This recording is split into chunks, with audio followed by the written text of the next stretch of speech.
Can you take your seats, please? We're about to start. Thanks. Okay, good morning. Welcome to this event. Again, Silicon Valley. I'm Fabio Chiusi. I'm a freelance journalist. And my guest here is Evgeny Morozov. He is author of a couple of, I think, fundamental books to understand the so-called digital, which is going to be problematized today.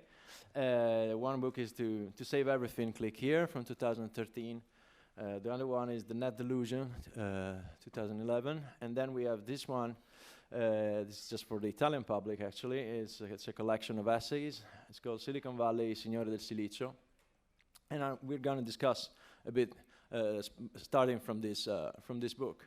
So I'll go straight to the questions, and I'll go straight to the point. In the book, again, he writes that the thesis is quite simple, and to debate technology today is to endorse, often unwittingly, some of the vilest aspects of the neoliberal ideology. And worse, it doesn't matter what side you're on, for most critiques of Silicon Valley are also happen to be aligned with neoliberalism. So my first question is, what are these aspects of neoliberal ideology that comes into play when talking about Silicon Valley, and what kind of ideology, what you mean also by ideology here? Mm-hmm. Sure. Well, I think we can leave aside the easiest question and about technology in general, and I think we have,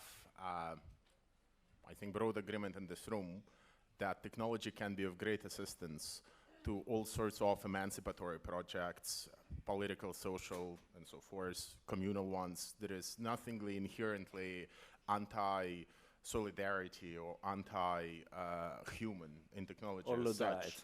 Right. The problem is that today, if you do want to put technology to a good use, for political emancipatory change of any kind, if you're a social movement, if you are a radical new party, if you're a new radical government that would like to challenge any part of the current neoliberal agenda, you're forced to work with the technologies that we have.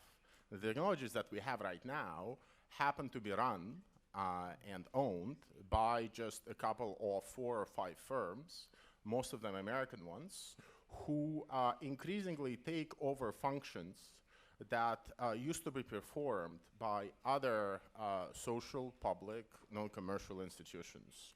So there are 2 elements here. First is the way in which the entrance of those firms into areas of society and domains of society beyond just advertising, which is used to be primarily how they made money. If you look at Google and Facebook, it used to be that the majority of what they did was relatively innocuous. I mean, journalists suffered because clearly a lot of money was taken from them because they could no longer make money from advertising, but it was more or less limited to the media. With the proliferation of the Internet of Things, and the ability to collect huge amounts of data, it became possible to put the same logic of optimization into other domains, from education to health to transportation to whatever you want to name. There is probably a digital platform and a digital intermediary that has stepped in and offered itself as the natural way to organize how that particular industry or social domain is run. Whether it's Uber when it comes to how we use taxis and private transport, whether it's Airbnb when it comes to housing, whether it's any of the number of startups that currently exist in Silicon Valley, there is probably a company that would like to change and transform how every single industry or sector is run and administered.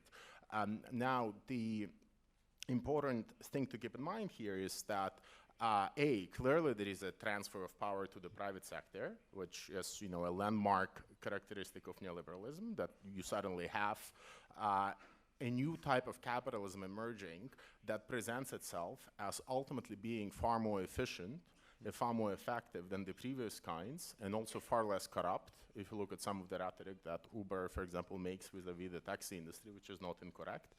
And at the same time, they pitch themselves as more or less not just inevitable, but also undisruptible partner of the public, because it is literally impossible to present and come up with any alternative to them as infrastructure because they're the ones who run the sectors, who own the data, who own the machine learning and data analytics platforms for making sense of that data, which basically means that any project that would like to offer an alternative vision for social emancipation that does not default to just private property, commodification of everything, privatization of everything, is forced to work in that new environment where more or less that infrastructure for organization and that infrastructure even for the administration of everyday life is already in the hands of firms whose primarily interest is profit, even though you do not necessarily see it, because much of what they offer is offered technically at zero cost or at subsidized cost, right? So there is a natural tendency in that sector to be seen as allies of the public, because they make services that previously you had to pay for cheaper, or they make them free completely. And I think that ideology actually started with Google, where you had a company enter a domain that previously, which is a domain of information and communication services, right, which is about how we find information and how we communicate with each other. If you look at what kind of institutions provided that service before Google's entrance, you would clearly identify at least two of them. One would be the post office, and one would be the library. And both the post office and the library worked on a very different logic. One of them was funded through taxes, and another one was heavily funded through taxes, but was also heavily funded through stamps and other sorts of ways for paying for the delivery of the actual service.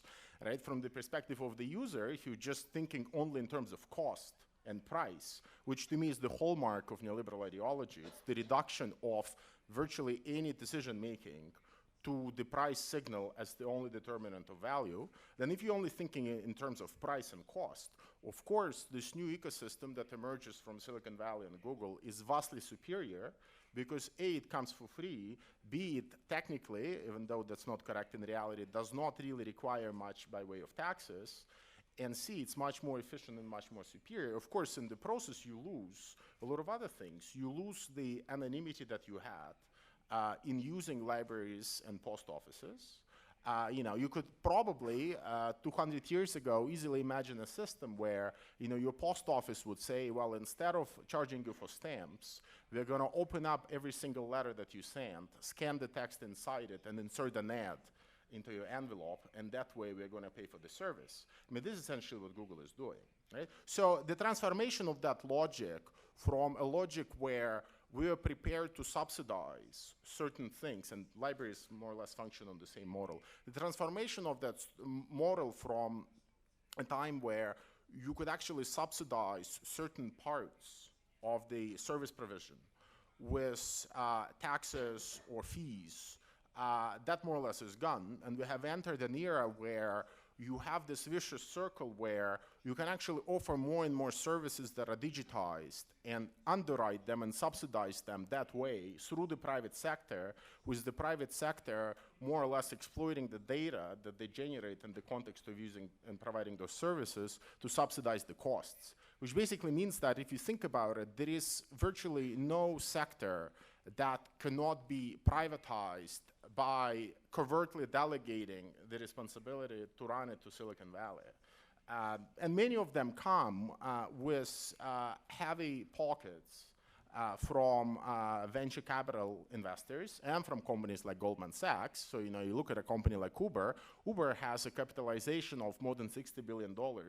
And of course, they can afford to burn as much money as they want, billions every year, in order to offer rides at costs that are even below what it costs them to offer the ride in order to gain the market share. So from the perspective of the user, I mean, yes, there is superior experience and whatnot, but there is also clearly a cost factor, and it looks that it's much cheaper.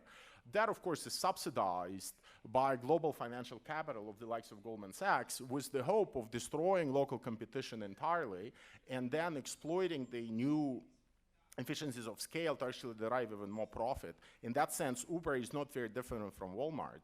It's just that it looks much nicer. So, I mean, I've said quite a bit. Maybe we can sort of move to the next question. But I think the main thing to keep in mind here is that at the state level, both in Europe and North America, there is a urge and tendency to make both public and non-public services more efficient, mostly by privatizing them. And that agenda has found a very effective and willing ally in technology firms who basically can undertake that agenda in a way that's much less confrontational, with an exception of labor issues, which is where Uber comes in. On most other issues, and tourism and Airbnb, you can actually look at it and you'll find some contention, but it's not as contentious as privatizing the water company. And at the same time, they promise efficiency and they allow political leaders to claim that they are greatest innovators in the world and claim that it's all about the future and so forth. And I think we have to understand that clearly there is more here when we think critically about those issues, the technophobia. There is nothing here that is technophobic.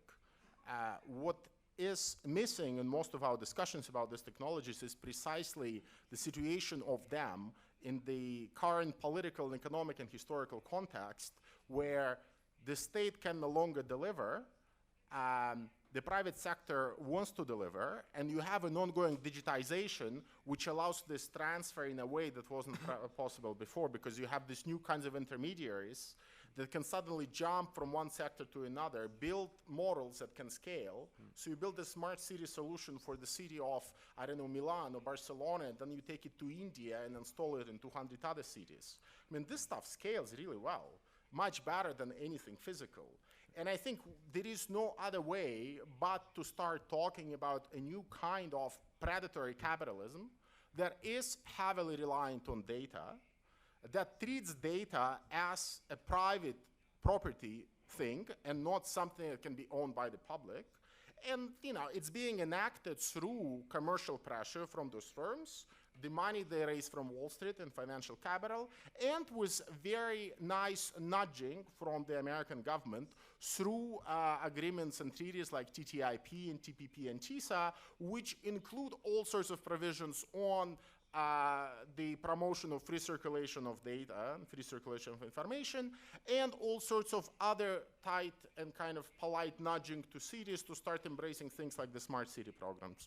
And that's it. So it's a very complex architecture of political, economic, commercial, and historical measures that I think is the only way for us to understand both what's happening now with Silicon Valley and also why we are at an edge of a very new regime that I don't think will actually be nicer and kind of rosier and as utopian, and certainly not as utopian as even its sort of realistic advocates claim it would be. Yeah. So what concerns me, of course, is also the impact on politics that all of this is having. And the state is disappearing, you say, and also in a recent op-ed for The Guardian, you said that the Western democratic capitalism is under a legitimacy threat. And so my idea is that, knowing all of this, it sounds like every time we access Facebook, every time we make a search on Google, every time we take a ride on Uber, we're actually endorsing a political program, which is not that explicit, And this is also in the book. You write, for example, that the global fight to watch is between two high-tech populisms as a result. And those on the left, and I think represented by political parties like Podemos or the five-star movements that make a huge, they rely hugely on communication and technology to foster to promote their consensus. And those on the right, that is represented by Silicon Valley and all that you just said. So is this also shallowing our politics? Is this also forcing us to be nudged and fooled also by the experiments in Silicon Valley? Sure. So, I mean, there are a couple of issues here. I mean, first of all, I have no problem with left-wing populism. I think we need more of it. So let's just get that out of the way. With regards to what's happening with these firms, you have to understand that they have embraced this nice language of platforms, right? They're all platforms, and they're all run by algorithms. And it's as if, they are the most objective thing on earth, and they're just there to render reality as it is, which of course is nonsense. They are ultimately a bunch of business firms who are there to make money, and the algorithms there serve a particular purpose, which is to make you click more links so that the company behind the algorithm can find out more about you and thus develop a better and more detailed advertising profile than they can sell to advertisers. So the entire design of those platforms and algorithms is built more or less with one goal in mind, and that goal is to make you as distracted as possible by clicking as many links as you can in 1 hour. I mean, that's why you feel so distracted. I mean, don't blame your iPhone. It has to do with something else. That said, I think if you start unpacking the false neutrality of those platforms, you also realize that these firms are not just platforms that have certain business interests, and they definitely have a certain lobbying agenda in terms of lobbying those in power to enact certain laws. They're also media companies who suddenly can mobilize their users to do things which are in the interest of those firms, because they claim that what is in our interest is also in your interest as users. That's in India with Facebook. So to give a couple of examples, I mean, it all actually started a few years ago, and most of us in this field, I think, missed the implications of this when this firm started the protest against this horrible law that was about to be passed in America, SOPA, right? And what all of those firms did back then was to basically use their front pages as platforms to advocate against this bill. Wikipedia blacked out their page for a long time. Google did something similar. All of the firms took a very active stance by using their visual real estate, so to say, as a way of advocating for particular political cause. And even though many of us agreed with that cause, I think it should have triggered a more thorough soul searching as to whether it's actually a good idea to have those firms use their own platforms to advocate laws that are for or against them. So, and since then, they've taken it to extremes. So, Facebook has been having a bit of a conflict in India where they were trying to launch their so-called Free Basics project to deliver so-called free internet to the poor. You see how this populism works even in rhetoric. And as a lot of Indian activists started raising concerns about it, Facebook basically started sending text messages to its users, mobilizing them to actually support its efforts and oppose the law. And Uber did something very similar last year when the mayor of New York was trying to block it, or at least to regulate it. They basically put a button on their app so that people could actually, make fun and complain to the mayor, de Blasio. So that in itself to me suggests that we have to understand, what's happening legally and politically, this clearly what I'm saying here about the platforms, but also ideologically at the level of the user, because there is a certain affinity between the interests of citizens who have been completely reduced to consumers and stripped of any political dimension, and what these firms want to do. I don't want to blame, I'm not the kind of moralistic guy who wants to be blaming people for clicking things on Facebook or putting their apartment on Airbnb. Right now, a lot of those things, they're compelled by these social economic factors which are normal. And this is where the contribution of Silicon Valley to the maintenance of current democratic capitalism, if you can still call it that way, even though I doubt it's any more democratic, is extremely, it's very easy to see here, because ultimately the pitch that both Airbnb, Uber, and others make is that it's thanks to them that the people who have been hit by the financial crisis and can no longer make their ends meet can actually get a job in Uber, driving a car as an extra source of income, or they can put their spare room on Airbnb and make some extra cash to supplement their stagnating income or non-existing income in many countries. And all of those firms make the pitch like that the government step in basically to tie their hands, and while they're tying their hands, they are also preventing citizens from actually finding their own solutions to the crisis. Right? And there is just so much insincerity and so many lies in the rhetoric promoted by those companies that if you actually start analyzing it closely, you can't, because Airbnb doesn't want to give you data about who actually rents those apartments in New York, Amsterdam, or somewhere else. So you have to have people independently trying to piece together this data to understand who are these people. Are they actual people who are struggling to get by, who cannot make their ends meet? Or are those giant real estate investors who have bought 200 apartments in each district and have turned them into Airbnb hotspots, so they're actually using them to make a lot of cash? And the independent data that is gathered by people looking at Airbnb closely suggests that it has nothing to do, it has very little to do with the well-being of people hit by the crisis. It has everything to do with the interest of very large investors who do operate large parts of the real estate market in big cities in the world, Amsterdam, New York, and so forth.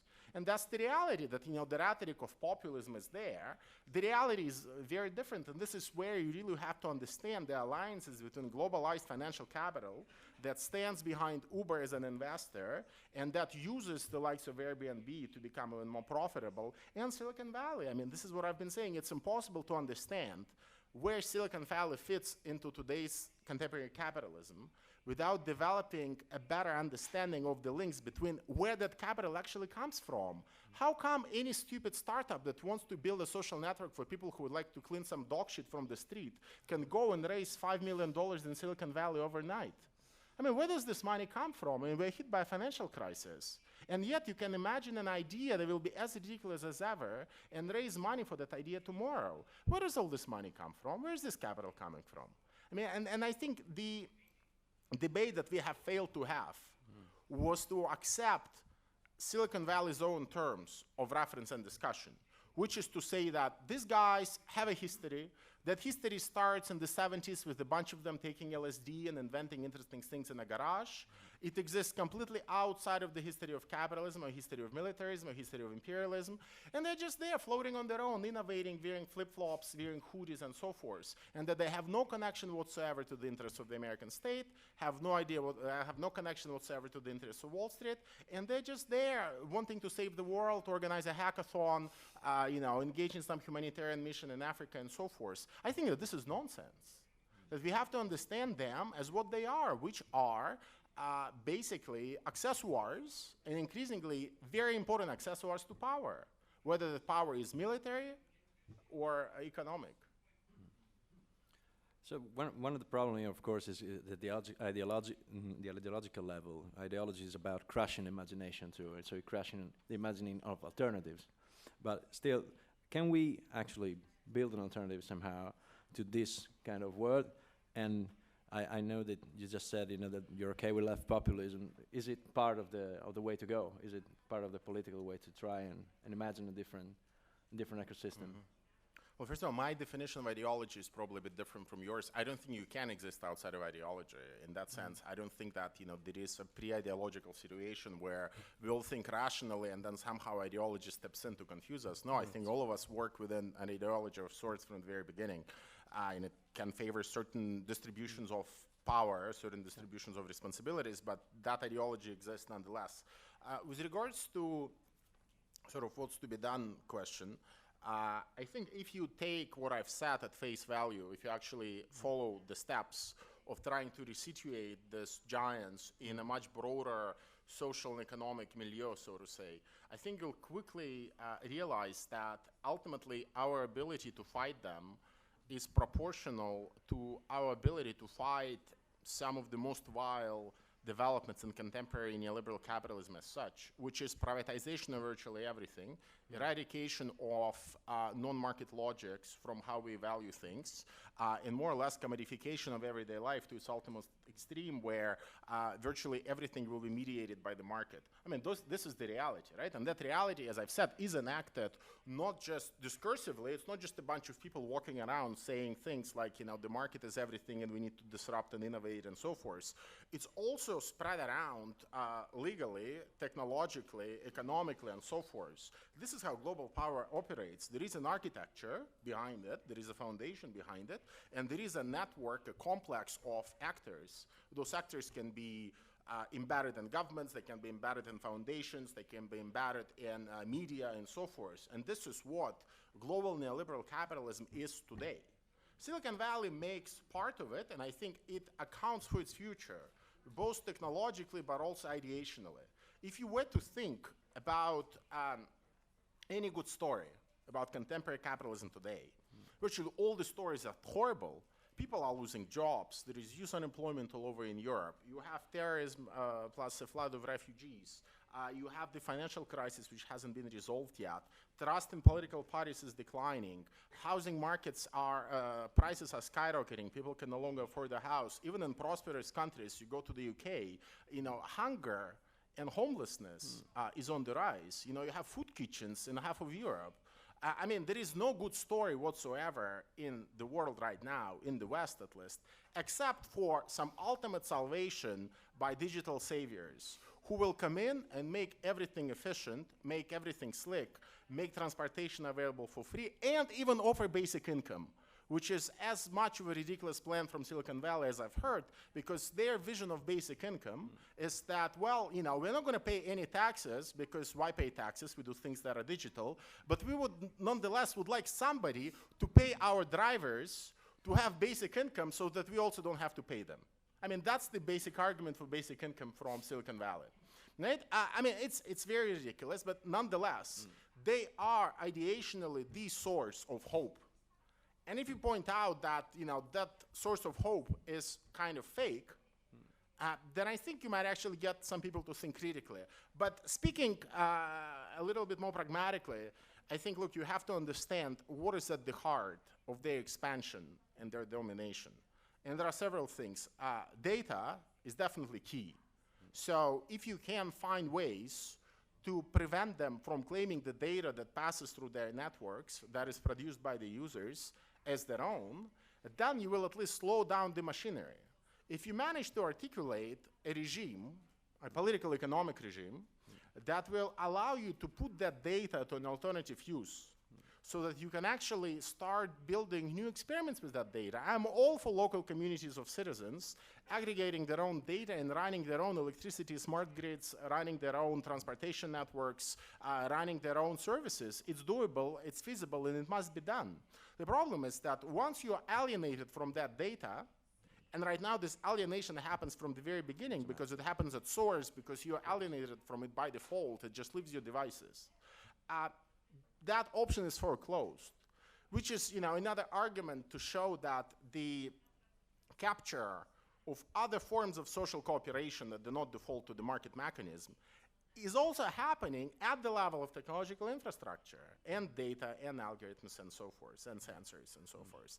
Even if we have the data, though, we would still miss the infrastructural capacity to make sense of it. And this is where you have to, again, to understand the picture holistically and figure out how things like machine learning, data analytics, predictive analytics, commented on how the scale at which these companies operate right now makes them more or less the only players that are capable of doing anything useful with that data. At large scale, at small scale, you can still do things, right? And this is where I think we need to articulate a strategy to hit them where it hurts. And I don't think you can do it at the level of the nation state, even though it's obvious that it must be done at the level of the nation state, or even at the higher level, because the nation states themselves right now, for the most part, are vehicles of the same neoliberal capitalist ideology that the program I've just articulated seeks to undermine.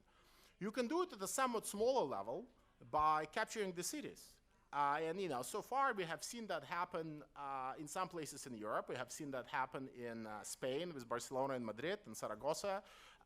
We have seen a lot of efforts, also you would know it very well in Italy, at a local level to a little bit reverse the logic of privatization, whether it was the referendum on the right to water in this country, or whether it was efforts to remunicipalize electricity grids, energy networks in Germany, in Hamburg and Berlin.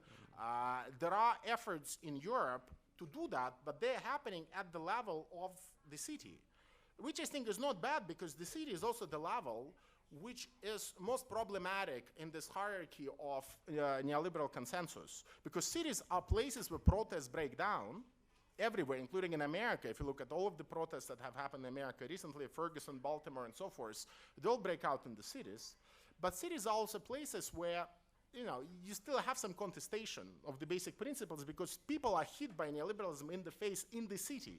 Because this is where you have to pay for gas, for water, you have to pay for transport, you have to struggle with housing issues and so forth. So this is where the weakest point of neoliberalism resides.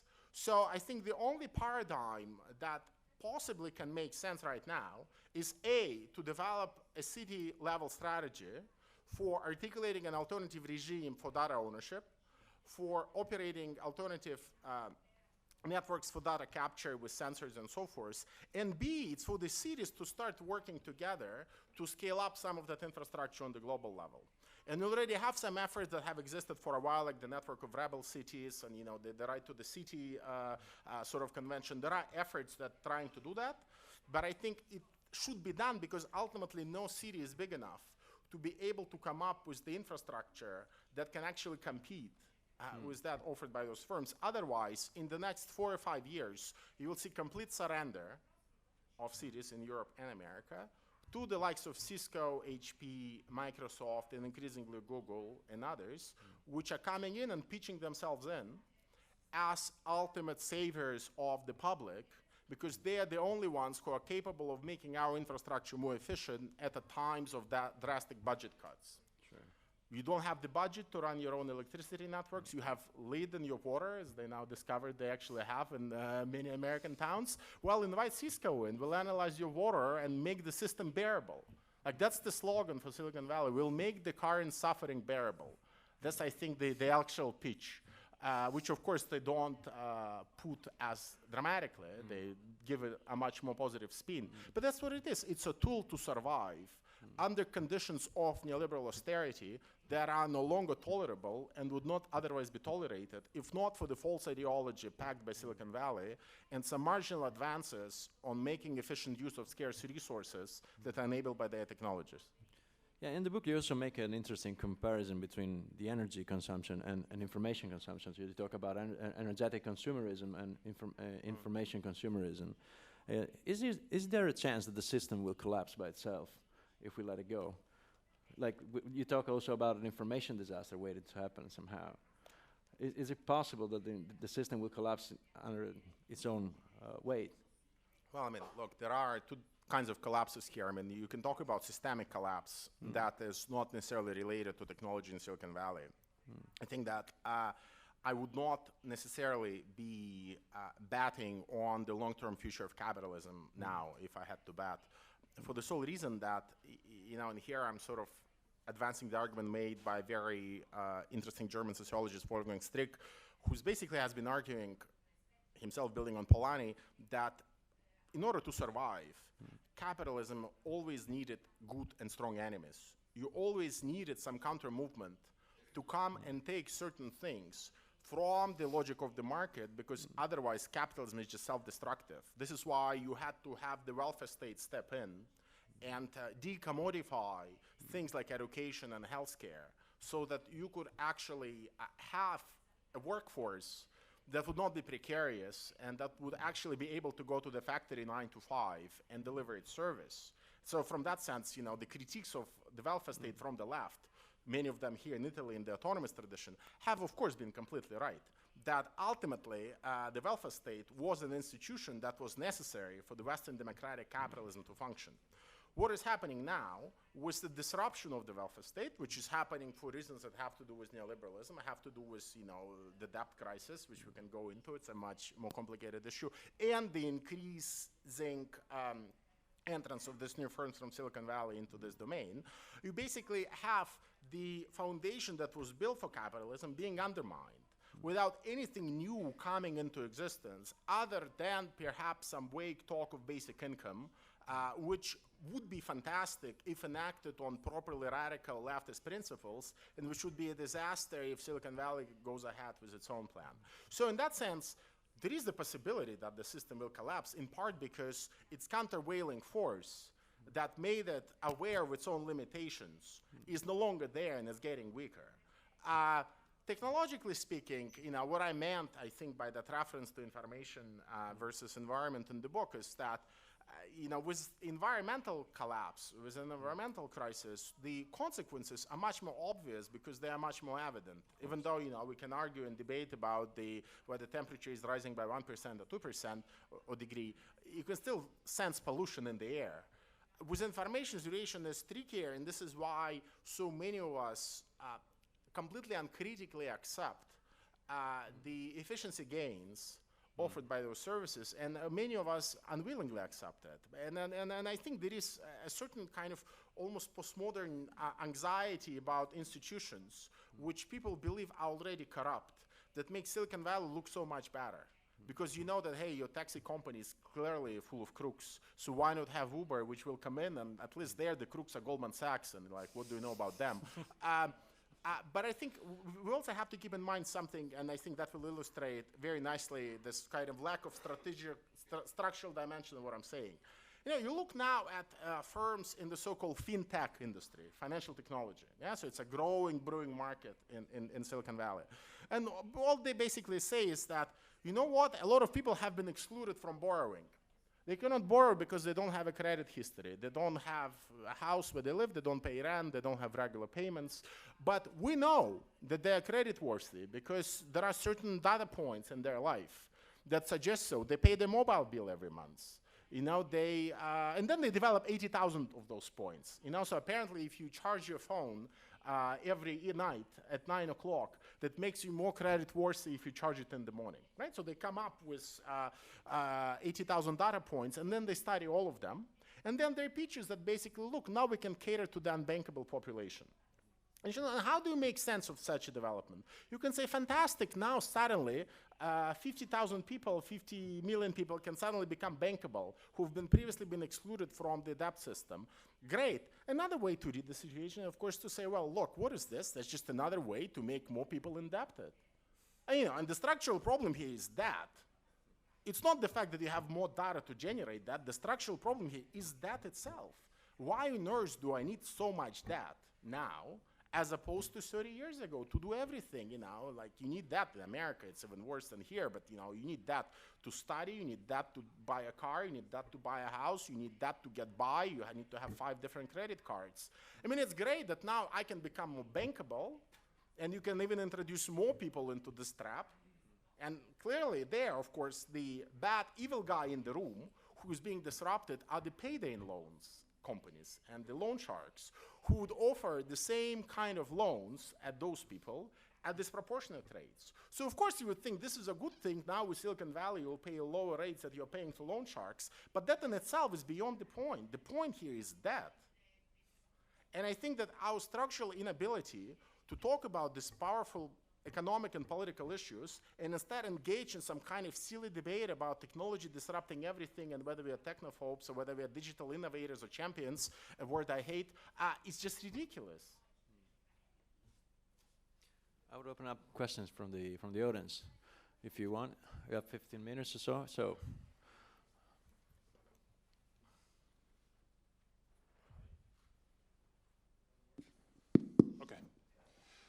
Well, I'm a bit nervous because it's the first time I meet you, Evgeny, so it's really, I'm nervous. Don't bite, don't worry. Okay, so I would have many questions, but I will try to be concise and just make one. Correct me if I'm wrong. From what I understand, from what you say, you basically are blaming the mere fact that the world is going in a direction you don't agree with. It doesn't have much to do with data in the very sense of it. It has to do with the political stance that the world is taking. People are giving up their rights voluntarily. That's the main issue, I think. You are not focusing on. People are creating this world. It's not multinationals, it's not governments. People elect parliaments. People pay these multinationals. People are willing to do these things. So how do you correct this? How you make people change their own minds? How you make people choose the options that are not the ones that they choose now.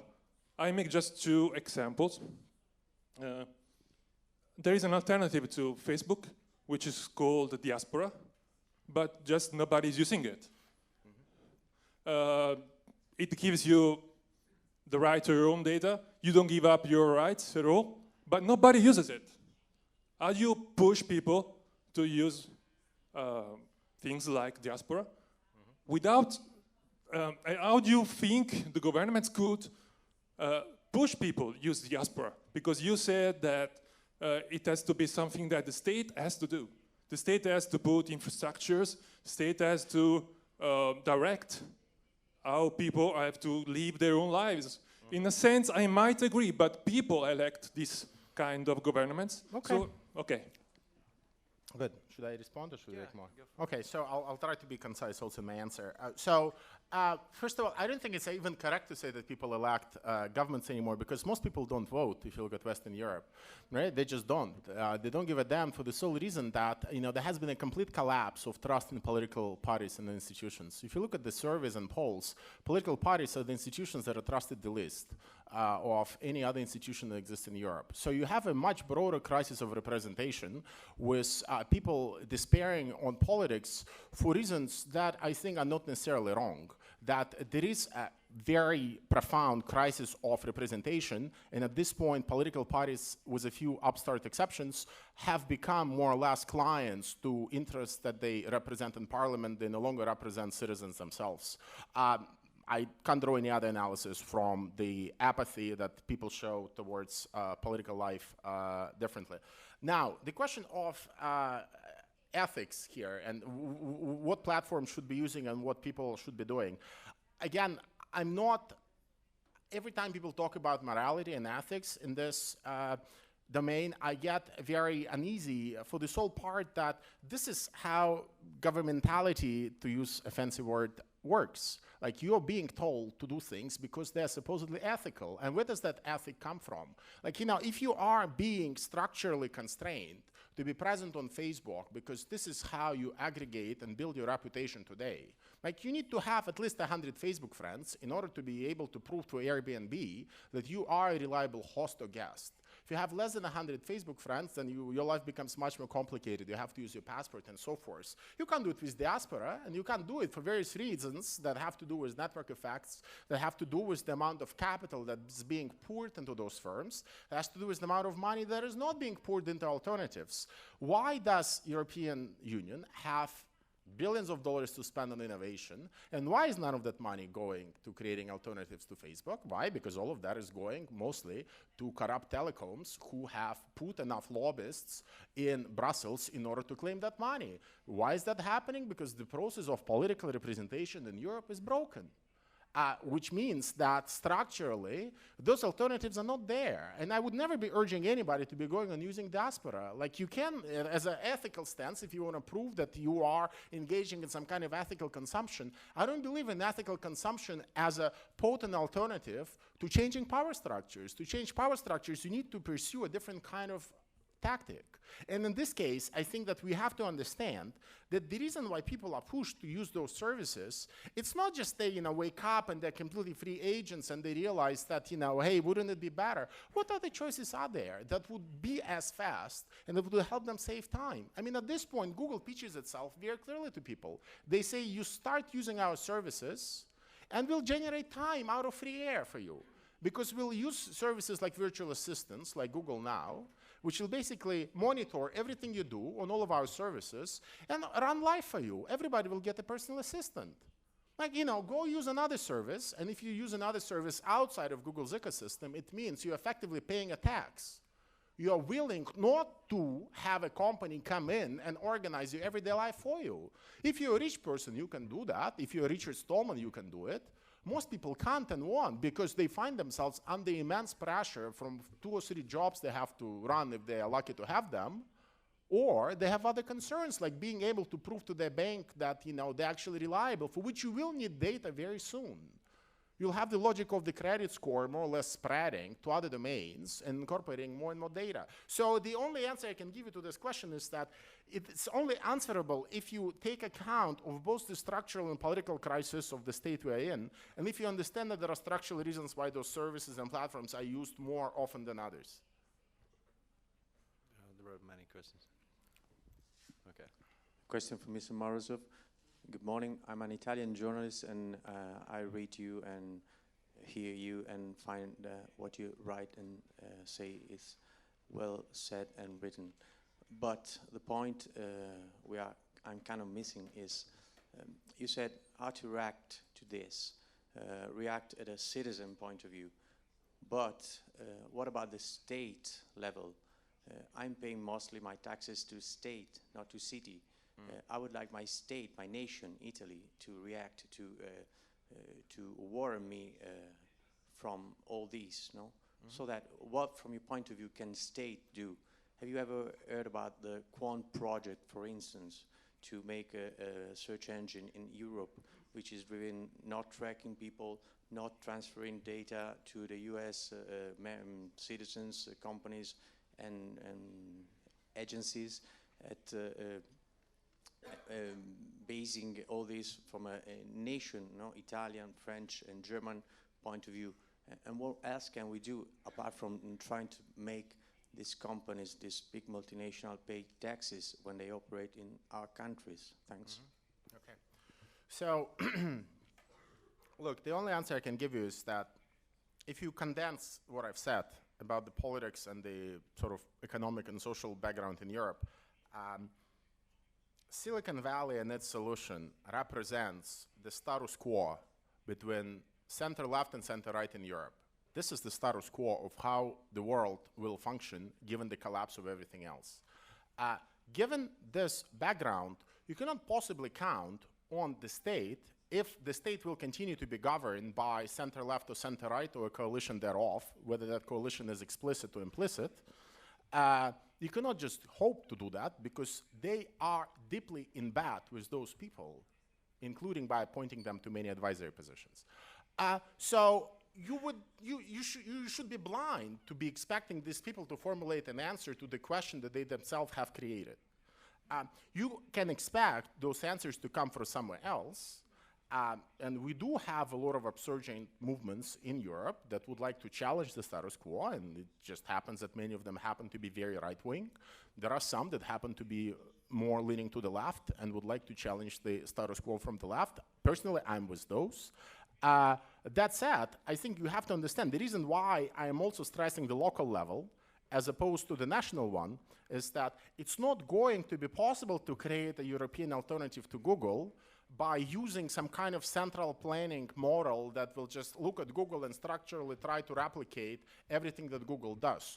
You will need to do it in a much more modular, decentralized manner, whereby you will actually be collecting data from users, municipalities, and localities locally, and you would be offering services to people also partly on a local level, but the data will need to be collected locally, and then apps and all sorts of extra services for finding information will need to be built on top of that.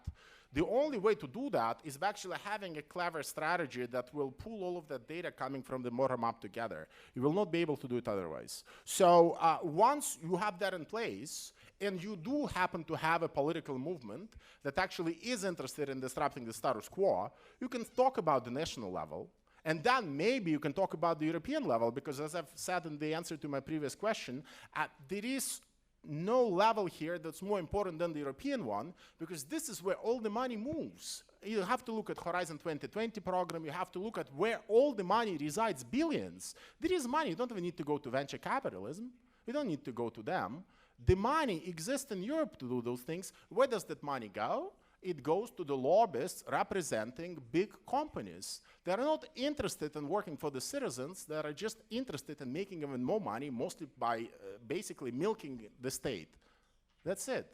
And unless you actually are able to point out the structural deficiencies, both in the European project and in the national project, forget about changing anything, because otherwise you'll just be talking to walls. I mean, these people are there, and they will just give you the talk of being opposed to Google or Facebook, because ultimately they have other clients. They have also clients in the publishing industry who don't like Silicon Valley. They have clients in the banking industry. They have clients in the automotive industry. So you'll have this very complicated talk about we need to preserve European technological sovereignty, but all of that remains at the level of blah, blah. It's not, it doesn't go anywhere because it cannot possibly go anywhere because these people are in structural relationship of dependence on Silicon Valley. That's why, you know, you can have in Italy bashing all these firms for not paying taxes and then being surrounded by them as close as possible at all levels of governments because you cannot do without them. Regardless of how many populist talking points bashing their tax evasion would score you. One last question. There are many around here. Thank you. Hello, I'm Claudio Agosti, the Fabio Chiusi fan club. I have a couple of... Anyway, you say... Ma dov'è il fan club di Morozov? I'm happy for that. I have just a potential idea on how we can try to compel this kind of changings without relying on the institution. We saw the biggest failure of the European policy with the cookie law, how much was unupdated and outdated on covering the problem of tracking. What if we start to do some kind of civil disobedience against social network? So some strategy on cloning the content in a neutral place or pollute the infrastructure in order to reduce their own possibility to monetize our data or split our identity to be less trackable, or also compel whistleblowers inside of these companies in order to understand which kind of business model exists on our behind. What do you think about this kind of approach? Well, I mean, look, I think it would make for great art, you know, but the problem with this kind of interventions, you know, they aren't going to leave any dent in what these companies would do. You know, as much as I'm a big admirer of the Situationist International, I don't think that they have created huge dents in the structure of world capitalism through all of the creative things they've done in the 50s, 60s, and 70s. It's very hard to make Google care about you, even if you engage in any structural civic disobedience with them. You can, you know, engage, you can create an extension in your browser that will trick the NSA. I mean, people have done it. The problem is that, again, here, you are talking about a very small segment of society. Basically, you know, a bunch of artists who, most of them live in Berlin and go to Transmediale would do those things. It has zero relevance to the world at large. If you really want to engage in civil disobedience, the institution should be targeting should not be Google, should be the European Central Bank.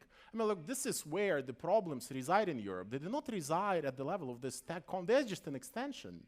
They're just an extension of a much deeper malaise. The problem is that that extension will become the core infrastructure of how that malaise will be managed. Right? So, and this is why I'm focusing so much on the tech firms. But to me, it's obvious that they are a consequence, not the cause.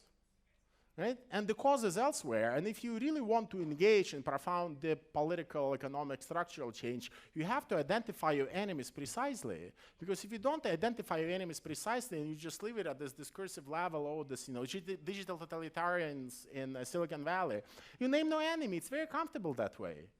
You know, you can continue kind of scoring these rhetorical points, while it's obvious that the reason why the world works the way it does today has 90% to do with economics and 10% with technology.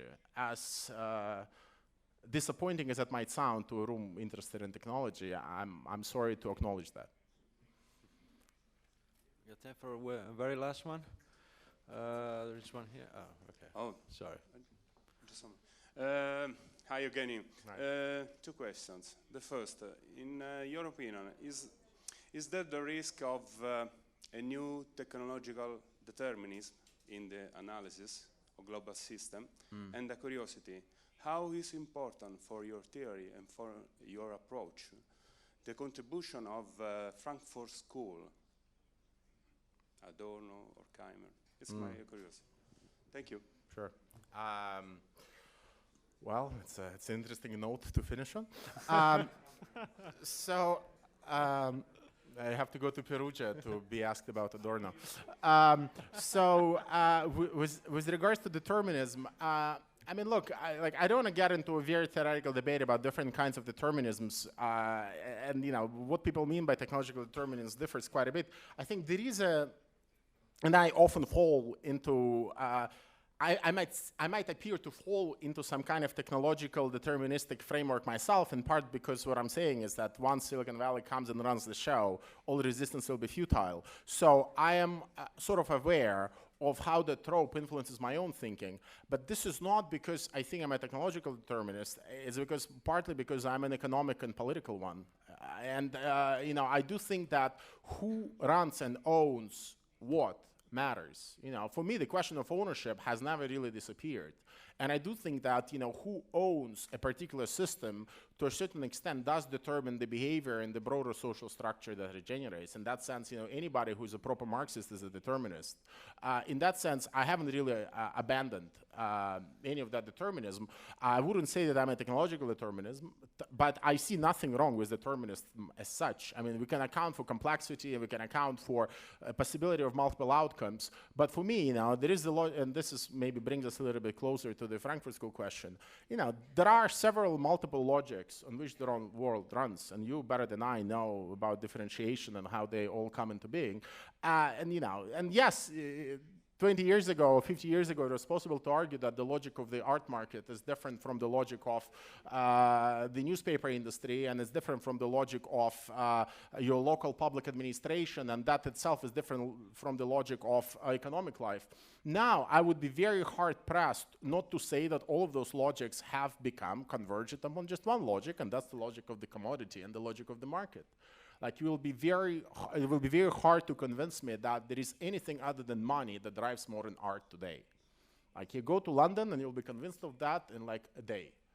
And by that, you know, yes, there is a lot of complexity, but there is also a lot of simplification. And that simplification has to do with the fact that virtually every single domain and industry, including media and journalism, which are now, all they're doing are just hunting eyeballs, instead of pursuing investigative stories and actually going after power. For the most part, it's all about hunting the eyeballs and chasing the eyeballs. Why are they chasing the eyeballs? Because this is where the money is.